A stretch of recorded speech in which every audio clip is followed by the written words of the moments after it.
Save किया था ना? मैं सिर्फ इसलिए गया था क्योंकि उसने मुझे कॉल किया. That's it. But listen though. Save it for someone else.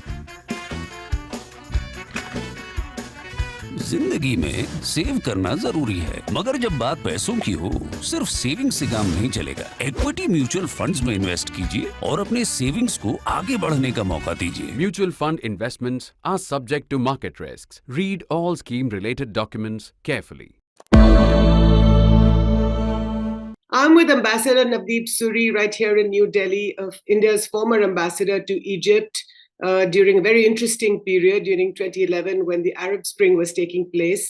And Manal Abdul Momin, one of Egypt's best known businesswomen.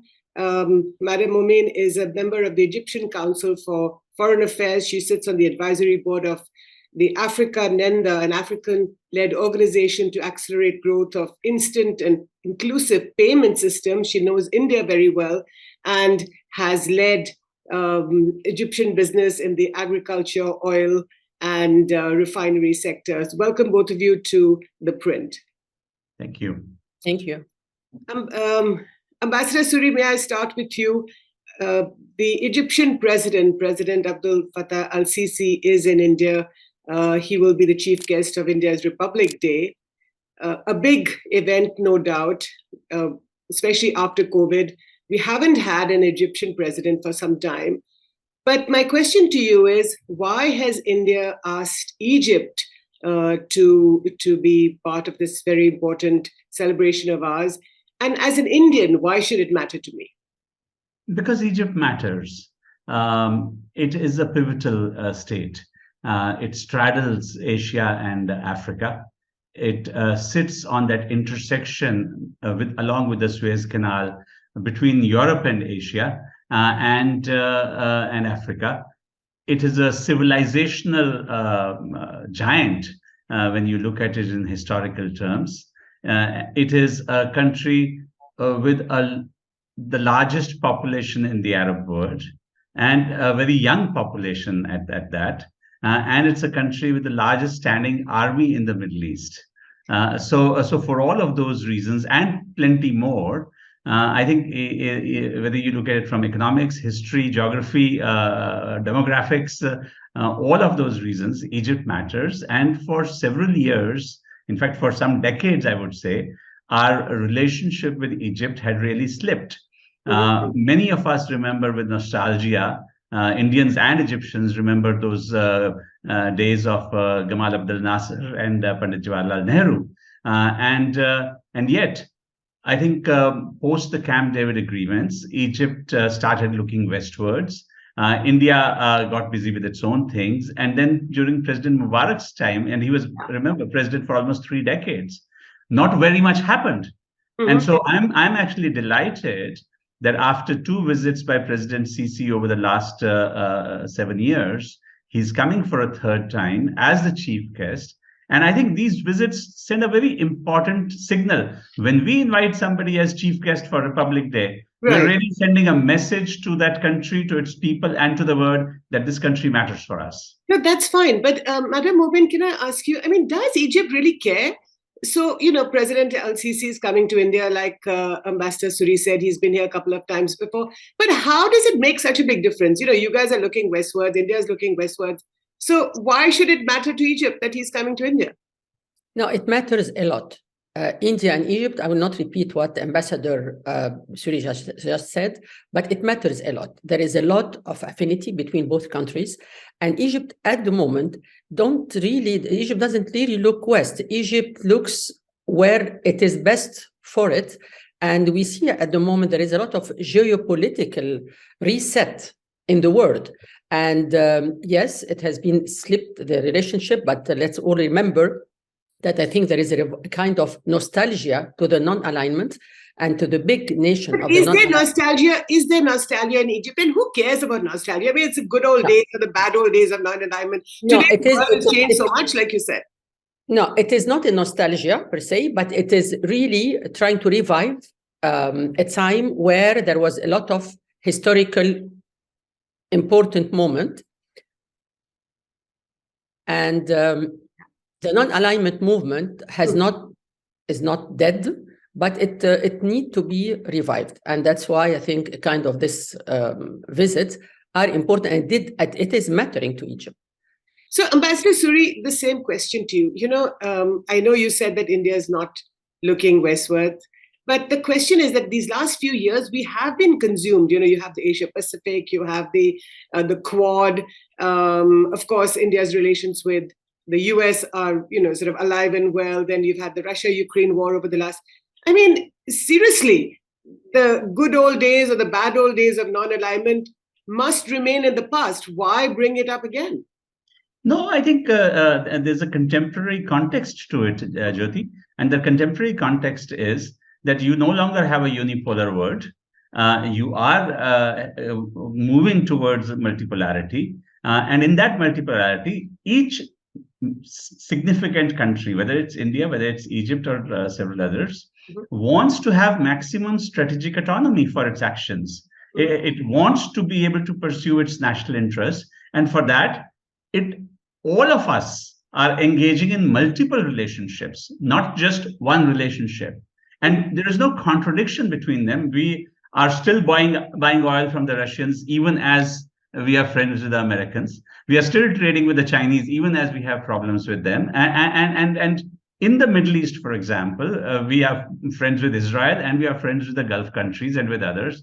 So I really don't see a contradiction. And so I think it's a good thing that two large, significant countries, each a regional power with larger ambitions, are coming closer together once again. So there's a modern 21st century context to revive that 20th century nostalgia.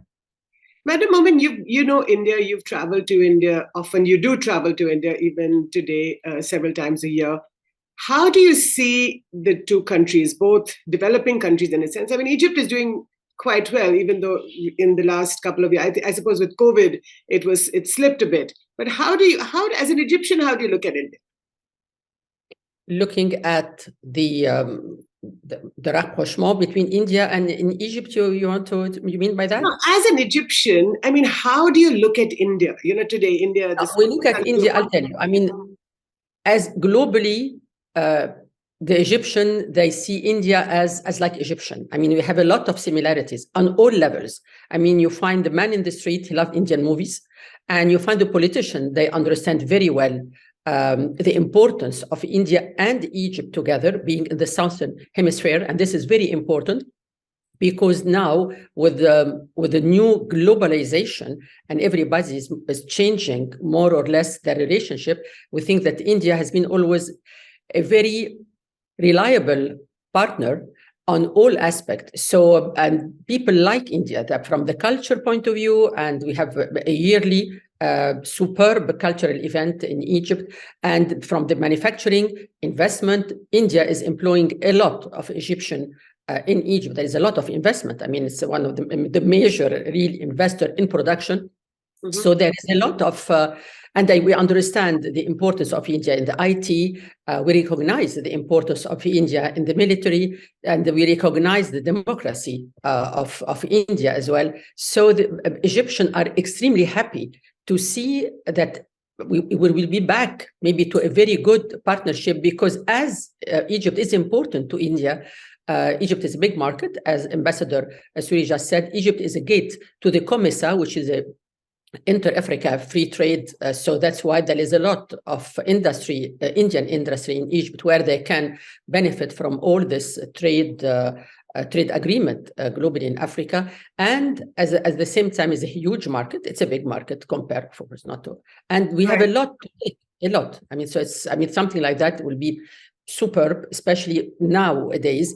India can provide food, can provide grains, can provide military, can provide education, and there is a lot of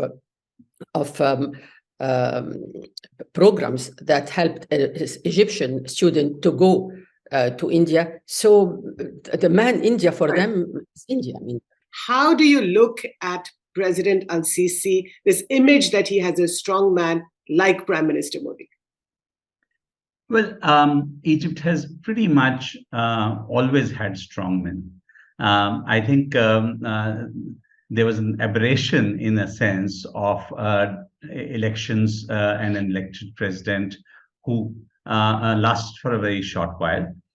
Overall, whether you look at President Nasser, who came from the army, or President Sadat, who came from the army, or President Mubarak, who came from the army, and now President Sisi, who comes from the army, the norm in Egypt has been for a strong authoritarian leader who can take the country forward. And, it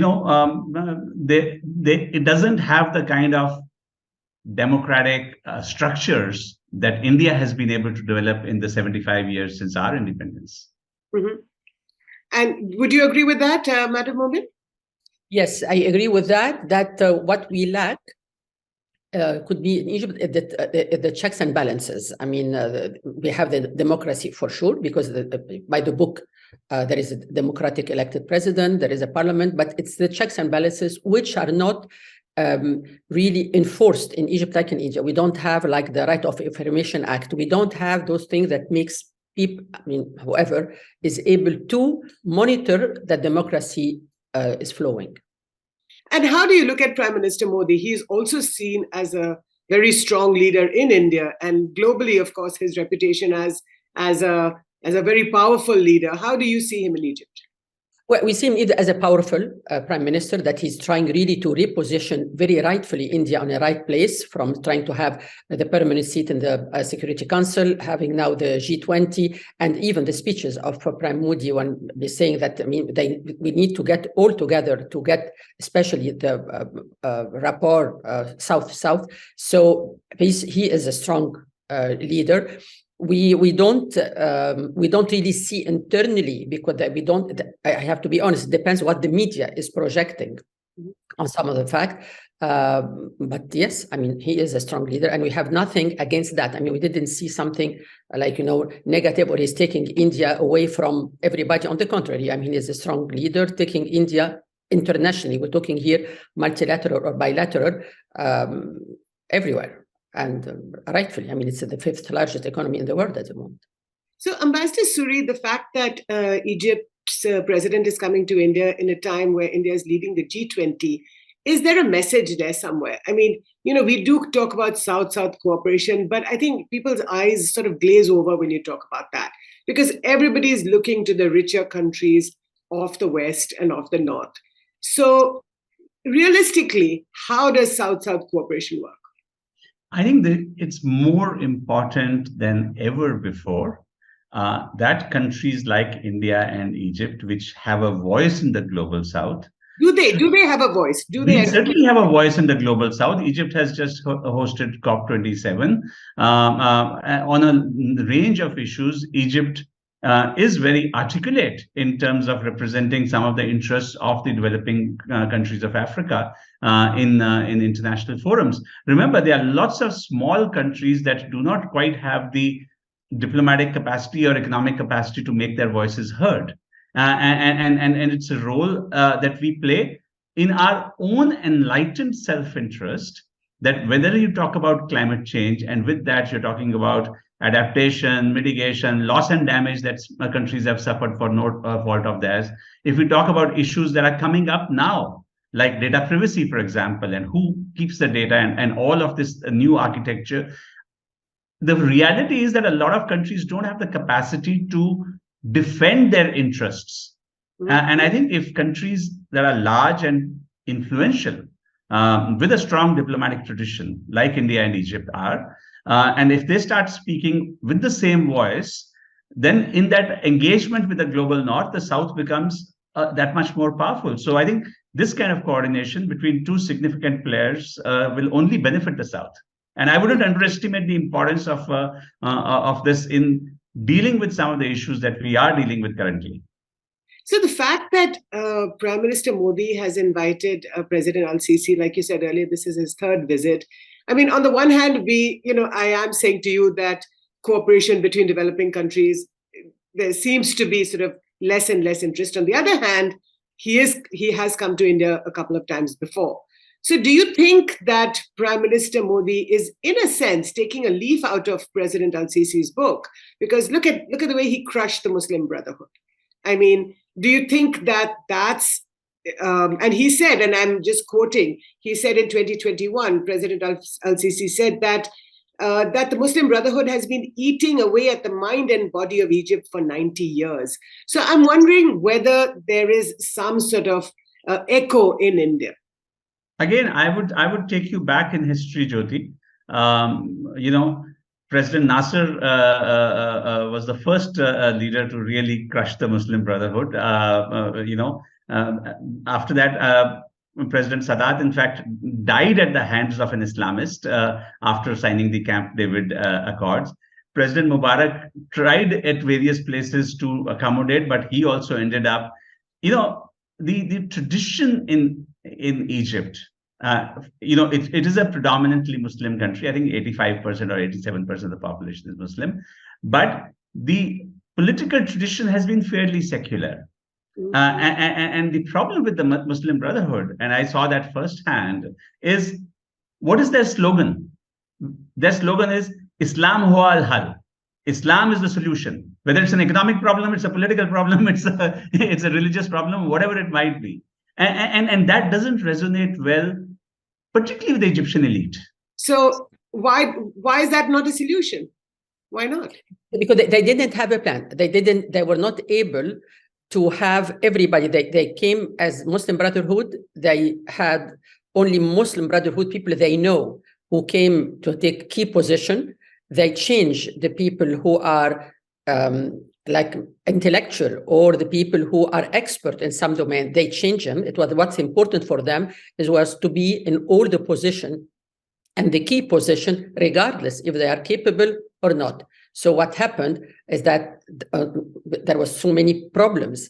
And because when they came in power, people, I can say, accepted that, okay, they came in power, there was vote, but then the result, they saw they were really incompetent. They show actually they were not confident and they were not ready to govern. They want only just to campaign, and for years and years and years, projecting that they were a minority and they were not giving them, the country is not giving them the right. So when they came in power, it was like, oops, I mean, we're in power, what do we do now? So it was not something that that pleased anybody, and we went into a lot of terms. And actually, Mohammed Morsi, the president of Muslim Brotherhood, he visited India when he was a president. He visited India and he visited all the world, and we didn't know what he did actually. I mean, he was, I think, having a nice time visiting everywhere. But yes, as exactly Ambassador Suri is saying, the Muslim Brotherhood were crashed during Mubarak, and during Sadat, he was the only president who gave a bit of window for the Islamic movement. And unfortunately, when they came out of jail, I mean, that he unlocked them, they killed him. And it was the Islamic movement who assassinated President Sadat, as a matter of fact. So they are not faithful even to the hand that gave them some room. They killed this hand. So the Egyptian, like exactly Navdeep is saying, the Egyptian, and I cannot say the elite, the intellectual, the business people, the economists, they are more or less secular in the way they think. Islam هو الحل, Christianity is الحل. They need a solution. They need stability. They need prosperity, but they don't need people who are incapable to run the country just for it to be Islam. They didn't care about Egypt as an entity. They didn't care about the regional capabilities of Egypt. They wanted to be like just an Islamic country. And that's we didn't accept, I think, the majority of the people. So, Ambassador, that's fascinating, isn't it, what Madam Momin just said? And you've served in the UAE and India, for example, which has a very large Muslim population, 200 million Muslims, moderate mostly. How do you look at this? I mean, how do you see these societies, whether it's in Egypt, in the Gulf, and in India? Can you talk to us a little bit about that? Yeah, I think there is a profound change underway in the region, and that will in due course have implications which will be felt around the world, at least in terms of how Islam is perceived by a lot of countries. Let me give you 2 or 3 examples. Look at what's happening in Saudi Arabia. The rate at which that country is changing from a point that women couldn't drive to a point where you can have rock concerts and F1 races and films being made and beach tourism being revived. The attempt here is to push back on the medievalist mindset of the Wahhabi clergy and make Saudi Arabia a more normal country. It will always have this constraint that the King of Saudi Arabia is the custodian of the two holy mosques, and that's the responsibility that they carry. Right. But when they change the way they are changing, what does it do? Taliban 2.0 finds no traction. Taliban 1.0 was quickly recognized by Saudi Arabia, by UAE, and by Pakistan. Today, none of them have recognized, but particularly when you see A, what's happening in Saudi Arabia, B, what's happening in UAE, where there's a member of the royal family who's Minister for Tolerance and whose job it is to bring to foster interfaith harmony. The message is going out increasingly that religion is your personal matter. And the less that the state has to do with it, the better off societies will be. And this is a really major shift. And I think the other thing that the subtext of what you're seeing in President Sisi's visit is that all three countries, UAE, Saudi Arabia, and Egypt, have banned the Muslim Brotherhood and declared it as a terrorist organization. And they've really taken this position of a zero tolerance to groups that are promoting radical Islamist ideologies. And all of that, I think, as it gathers momentum, even for sections of Indian Muslims who I think are today, there is a section of our Muslim society which is far more regressive and conservative as compared to the changes that you're seeing in these countries. And so having lived in more than a decade over there, I see that what is happening is transformational. No, I think, don't get me wrong, I'm not saying that the Muslim Brotherhood, Madam Momin, I'm not saying that it should be allowed to do what it wants to do, and especially a country like yours, so modern, so secular at the same time. I think it's a bit like India, living in several centuries at the same time in some ways. But I'm just wondering, so one quick question on this is that did the Arab elite or the Egyptian elite, did it feel insecure by the fact that here was this Islamist organization that had come to power and that was undercutting the power from the Egyptian elite and taking it away from them? Of course. I mean, undoubtedly, definitely. I mean, you couldn't even feel comfortable walking in the street because it's and there was no way to get unless you are one of them. There was no way to get into any let's say high position in government or have deals or whatever. So definitely we didn't feel, we felt that Egypt was changing identity. They were transforming Egypt from all aspects. So of course, I mean, we did not feel at the moment belonging. There was something like there were we were all strangers. We couldn't belong and we couldn't really cohabitate. It was very, very difficult. It was a very, very difficult time. And so when the Muslim Brotherhood was crushed by President Al-Sisi, there was a lot of applause for that. There was a big relief. I can tell you it was a relief. I don't know if it was an applause or no applause, but it was a huge relief. Because again, I refer to Ambassador Suri. We used to have military ruling the country. Even since the pharaohs, Ramses and all of that, there were military. There is a leadership, there is power, there is faith. And yes, Egypt is a very important sitting army, which is good. So it was a big relief. We felt safe when the Muslim Brotherhood were crushed.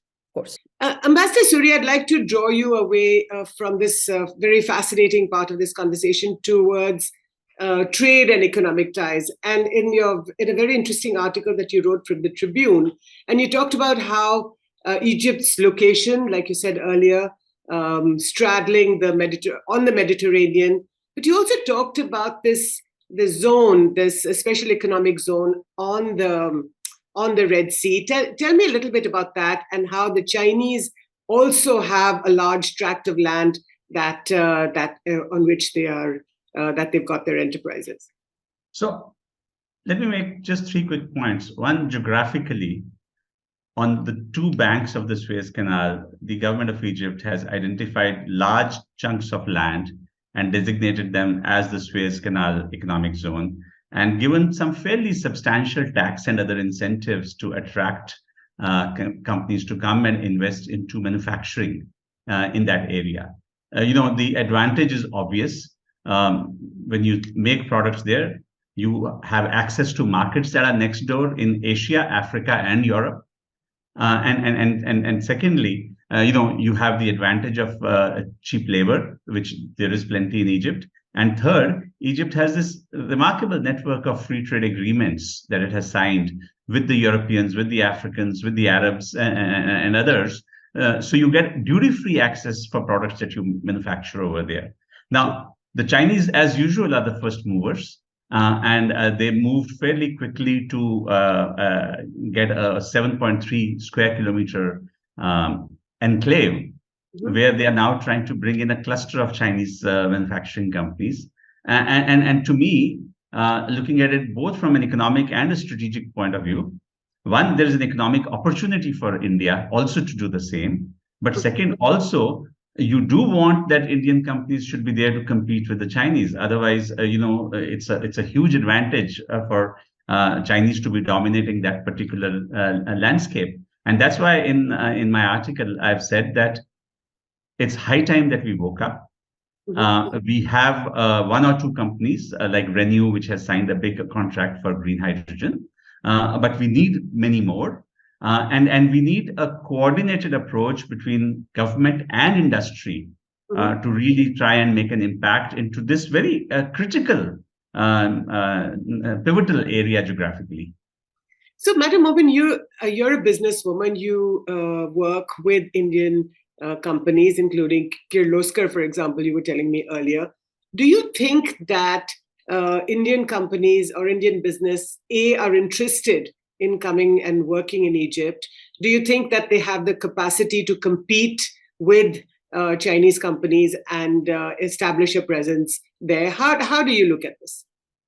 Well, let me tell you, there is almost 50 Indian companies in Egypt, a private sector mainly, and they are manufacturing in Egypt, and they have huge investment. That's what I said earlier. It's one of the biggest employer as a foreign investing country. Let me tell you from a business point of view, we prefer dealing with Indian companies than with Chinese. They have very important training in their curriculum. They train people and they employ a lot of Egyptians. I've seen the Chinese industrial zones in a lot of places in Africa. It is Chinese. They come, it's China. And mainly their main production is going back to China or to as a feeding industry for their manufacturing. So meaning what? When you say that that the Indians employ Egyptians, the Chinese don't employ Egyptians? Very little. When compared, they employ very little locals, extremely little locals. So Jyoti, I'll just interject quickly here. Let's take the case of Sanwar Group, which is the largest Indian investor in Egypt. Okay. They put a $1.5 billion PVC and caustic soda plant in Port Said. They employ 1,500 people, of which only 35 are Indian. Yeah, I see. Right? And the Chinese, you will never find that. Never. Yeah. You'll find it the other way around, that there might be 35 Egyptians and the rest are Chinese. And with your experience in Africa, Madam, is that true as well across Africa? Absolutely, 100%. Even in Africa is more. It is like we say, it's a community. They come as Chinese and industry, Chinese worker employees on all levels. So it's very different. We are very much from a business point of view, not only as an Egyptian, welcoming extremely the cooperation with India, because India, we feel they don't have a hidden agenda. They hear business. Of course, everybody wants to have business. It has to be a win-win situation. But this year, the rapprochement with India was great. We've seen the visit of the Minister of Defense the Minister of Foreign Affairs. The Egyptian Minister of IT, Information Technology, was in India. So there is a big recognition. We feel at ease dealing with India. We are almost alike, even with the same kind of tricks we do in business. I mean, like what? Give me an example. Likewise, I mean, we understand the game. So yeah, of course. Give me an example. What does that mean? You understand the game? We understand that when you sign a deal, the minute you sign a deal, everybody wants to see how they can break the deal, how they can go around the deal from both sides. I mean, being from Egypt or from India, and we laugh. So we know that. Yeah, I mean, the Japanese, for instance, it can take you years to sign a contract, but when you sign a contract, it's there. In Egypt, we try always to see where is the gap that we know that we can see how we can work around it. India, the same, and we laugh. It's nice, but let me tell you that we think highly about the Indian industry, the Indian technology at the moment, the Indian type of management, because there is a very important humanitarian aspect in the way they deal with workers. I've seen it in many industries. So, of course, I mean, they're more than welcome, and they are welcome. That we have a lot of investment, Indian investment. Now, coming to the Suez Canal zone, yes, it is important that India would take a big chunk of it, but there is a lot of investment from Indian companies everywhere, in Alexandria, in Port Said, in Bani Suef. They are inland, which is also something very, very good and very interesting to see, and we hope it just to give you an idea, Jyoti. We have the Aditya Birla Group in Alexandria with a carbon black facility. We have groups like Asian Paints, manufacturing paint. You have Dabur, you have pharmaceutical companies. You have even cosmetics and hair care companies. It's a pretty diverse group that are attracted by the large Egyptian market. And they are attracted by the possibility to export their product to other countries. But for two countries that are as large as India, I think 50 Indian companies is a drop in the bucket, and there's room to do a lot more and really to take advantage of the new opportunities that the special economic zone brings out. So that's my question to you, Ambassador Suri. I mean, what happened these last 30, 40 intervening years? What is, how does India forget such a big country and such an important country like Egypt? Jyoti, forgetfulness happens from both sides.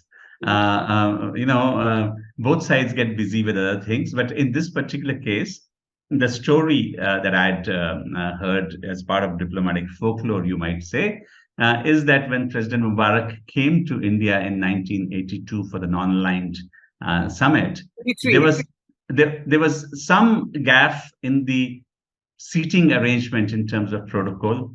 He had a pretty sensitive ego. He felt miffed. And for the next 25 years, more or less, he said, I will not go to India. They disrespected me. And even when we gave the Jawaharlal Nehru Award for International Understanding, he still didn't come to receive the award until much later. So don't blame the Indians alone for why we drifted apart. I think there's a fairly large responsibility of the Egyptian side as well. So contacts continued at the ministerial level, at the official level, but the push that comes from a summit level engagement, when the direction comes from the top that this relationship matters, that driving force was missing. So you had Indian companies invest over the last 25 years. They will, bits and pieces have been happening on their own accord. But that big momentum that a high-level visit can give, and that's where I think there's optimism that President Sisi, being the chief guest on Republic Day, will send that very public message, including to Egyptian bureaucracy and others, that look, India matters for you, and for our people, that Egypt is a country that we are again putting on the pedestal. But then why hasn't Prime Minister Modi gone to Egypt? Well, he was planning to go, and COVID came in the way. The visit had been scheduled. I believe that they will make a trip sooner rather than later. It is on the to-do list. Madam? President Modi was supposed to come in March 2020, and everything was scheduled actually, and it was cancelled because of the COVID. I mean, he was coming for sure. And I just want to add something about the relationship. President Mubarak didn't only forget India, he also forgot Africa. He didn't go to Africa, and after an attempt in Addis Ababa to kill him, actually, he returned back to Egypt, and since then he turned his back to Africa. So there is a lot of personal things, but that's why this visit and the fact that President Modi included Egypt in the G20, it's a huge message. Not only to the Indian company, but also to Egyptian company to take advantage of this, because there is a lot to take from India and move forward into all this trade arrangement we have. So it's bilaterally, not only India to come, but Egyptian to go from a tourism point of view, from learning point of view, a lot, especially on the education side, which India has a lot to offer, actually. So let me ask you, Ambassador, Egypt seems to have a lot of suitors, clearly. I mean, President Biden was there a few months ago on his way to Indonesia when he went for the G20. But India's other big friend in the Middle East, or West Asia, shall we say, is Israel. Explain to us a little bit about the relationship between Egypt and Israel. I mean, they've had a cold peace for the last 30, 35 years. Since their wars. But today, how would you explain to a viewer of this discussion this triangular relationship? Is it a cold one? Is it prickly? What is it? Well, I'd love to hear Manal's views also on this. I'm going to ask you the same on the ground. But yeah. The way I see it is that for almost 30, 35 years since the Camp David Accords, there was a cold peace.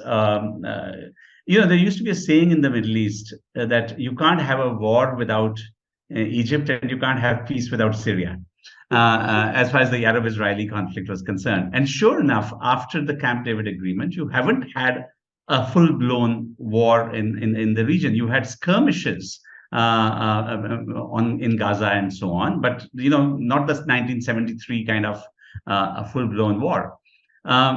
But what it did was a cold peace, which meant that there was a security cooperation between the two countries. But at the popular level, the peace never really took off. You had maybe one flight a week. You might have some visitors going. And this is despite the fact that there was an Egyptian ambassador in Tel Aviv and there was an Israeli ambassador in Cairo. I think what's changing over the last few years is perhaps the new element of energy that has come in. Both Egypt and Israel have discovered fairly large gas fields in the Eastern Mediterranean. Israel has started to export, but it doesn't have LNG facilities. So the gas comes through a Northern Mediterranean pipeline into Egypt, and from Egypt it gets exported. And I think it's actually playing a crucial role in keeping gas prices manageable in Europe, the fact that there's Israeli gas and Egyptian gas going in. So I see that there are new areas of cooperation emerging, and the kind of animosity that we saw earlier perhaps is less visible today, even at the street level. But Manal would have a better idea on that. So, ma'am, the question to you is that, on the street level, of course, do you see Israelis on the streets of Cairo, like you see now Israelis on the streets of Dubai and Abu Dhabi? That relationship has become very close. How do you see? How is it in Cairo?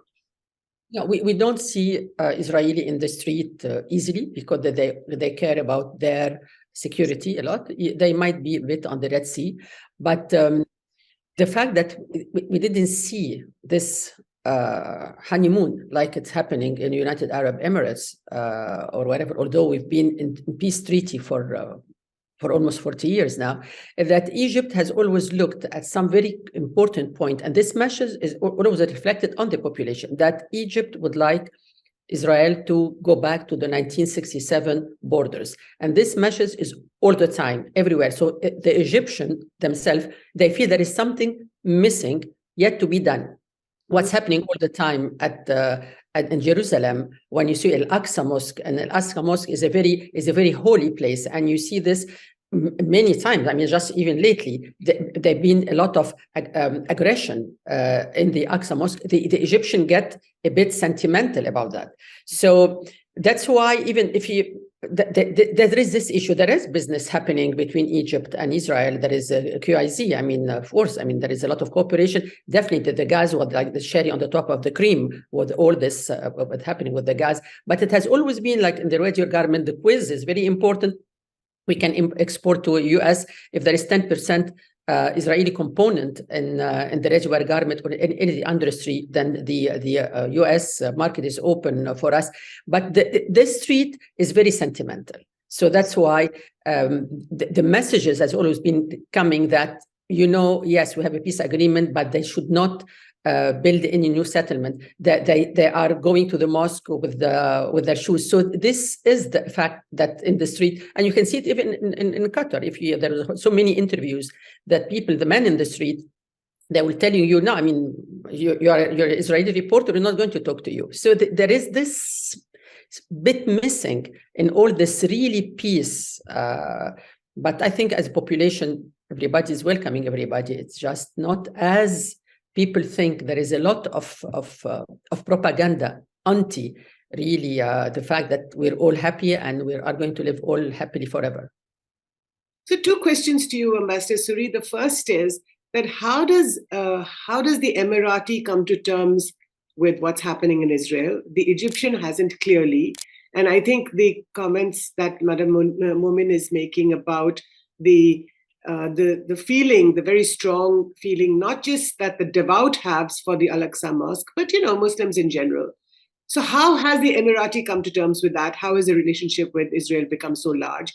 And the second question is about India. India's relationship with Israel, on the one hand, is a very good one. Do you think that India is able or will be able or is able to separate the India-Egypt relationship from the India-Israeli one? Well, the second one is easy. Obviously, yes, no problem. This is what diplomacy is all about, isn't it? So you don't have a happy triangle. You just have 2 parallel tracks.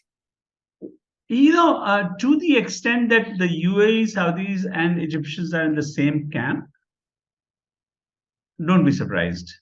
Okay. Yep. So there is a degree of coordination that takes place beneath the surface, and so to me, the fact that we have a booming relationship with Israel and Egypt doesn't is a non-issue. These are independent, separate relationships that can stand on their own feet. If something trilateral is to emerge in due course, so be it. But that doesn't hold us back in terms of our bilateral relationship. On your other point, which is actually a much more complicated one, the Egyptian street has always had a lot of empathy with the Palestinian cause. They fought the war. Not for themselves necessarily, right? So there's always been this thing that this ownership, in a sense, of the Palestinian cause. And so when Israel behaves badly with the Palestinians, tramples over Al-Aqsa Mosque, or continues to build illegal settlements with impunity, and a higher wall across. Right, and illegal settlements with impunity. It does create ripples in the Egyptian street, and no Egyptian leader would really then want to stick his neck out to normalize things faster than the street is ready to accept. In the UAE, it's very different. There's a total of less than 1 million Emiratis, 900,000, spread over seven emirates. So that concept of a large, bustling street of Egyptians or Algerians or Tunisians isn't there. In UAE, 90% of the street is expats who don't necessarily have the same position on the issues. And it's also a fact that the Emirati leadership, I think, is genuinely liked by its public, and so there's a matter of kind of trust, if you will, that they must be doing the right thing. I know that there might be you some. Mean by that? Are you saying that the Egyptian leadership is not liked by its people? Is that an implication? I didn't make that implication. You did. My limited point was that the two countries are very, very different, and one UAE has a far greater autonomy for the leaders to step ahead and normalize with Israel once they've taken the big decision. In Egypt, it's much harder for any leadership to do that because they know that there is resistance from the street. So Arabs and Arabs, of course, there's so many differences between communities across the Arab world. But ma'am, the question to you, how do you then, as Egypt and India improve their relationship, do you feel that there is something suspect that India and Israel have such a close tie? Honestly, on the contrary. Okay. We think that India could play a very important role. I cannot say on a triangle basis, but again, like Ambassador Suri has said, there are two different relationships. But I says personally, India could play a very important role with the relationship that India have and Israel has, like in United Arab Emirates, maybe with Saudi Arabia and Egypt, to have things more plausible. I mean, the Indian has a very important power with Israel, very important cooperation.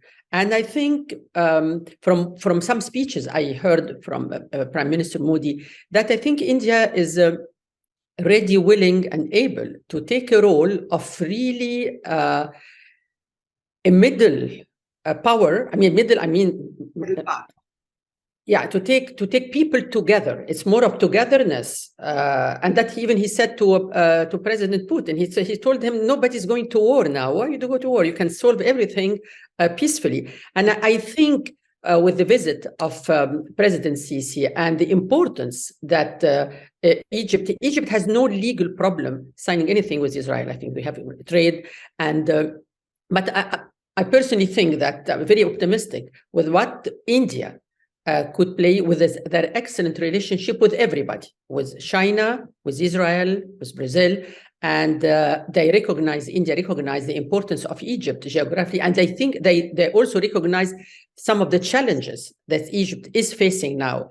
It's nothing secret, and I think that Prime Minister Modi very intelligently, he is ready and he's a very good position now to bring people together in a much more can I say tolerant way, in a much more logic and tolerant way, so people can really come together smoothly, because everybody is tired from non-peace. I mean, Ambassador Suri had a very important point. Yes, the peace with Israel was very good for the security and the peace. We didn't go to war, to full-fledged war for ease, which is very good. It helped us grow the economy, grow Sinai. We have tourism, which is excellent. The man in the street is very emotional, and even the relationship, the full-fledged relationship, openly, it is open. Everything is open. We have now a weekly flight directly, Egypt from Cairo to Tel Aviv, for instance. But do Egyptians go or not? That's another story. How do you go there? Can just jump in a plane and go? Not really. It's a bit. You have some security clearance, some issues.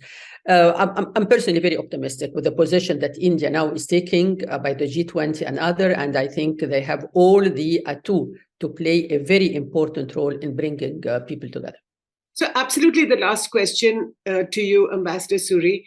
You know, Egypt's sort of cultural treasures are absolutely remarkable, just like India's. But for some reason, we aren't, India isn't able to sort of leverage them, if you like, to the outside world, like the way Egypt is able to do.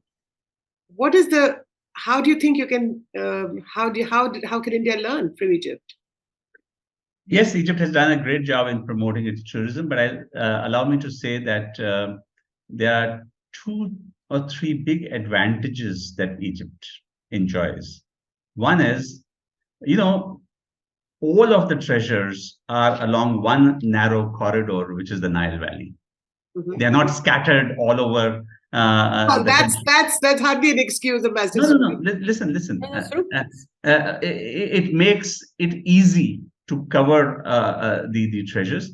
But more important, the ancient Egyptians built most of their funerary structures, the tombs, and even in the cases, the temples, with granite. Mm-hmm. And in the dry atmosphere that Egypt has, And the fact that over the centuries, many of these antiquities were covered by sand means that you have remarkably well-preserved antiquities, which are 4,000, 3,500 years old. Nothing like that survives anywhere. Our contemporaneous treasures, say the Indus Valley civilizations, you have nothing more than knee-high, which has been discovered, right? As compared to the Temple of Luxor and the Temple of Karnak, which are still there in that magnificence. So it is quite different. You know, the Egyptian antiquities, I really believe, are unique. And yes, Egypt does a great job marketing it. We could do better. Thank you both so much. Ambassador Navdeep Suri right here in New Delhi with me. But to you, Madam Manal Abdul Momin, thank you so much for your time, for speaking to me from Cairo. And we hope that President Sisi's visit goes off well. And I'm sure I will be in touch with you about that. Thank you again for your time. Thank you very much. Thank you. Thank you. Thank you. Bye-bye.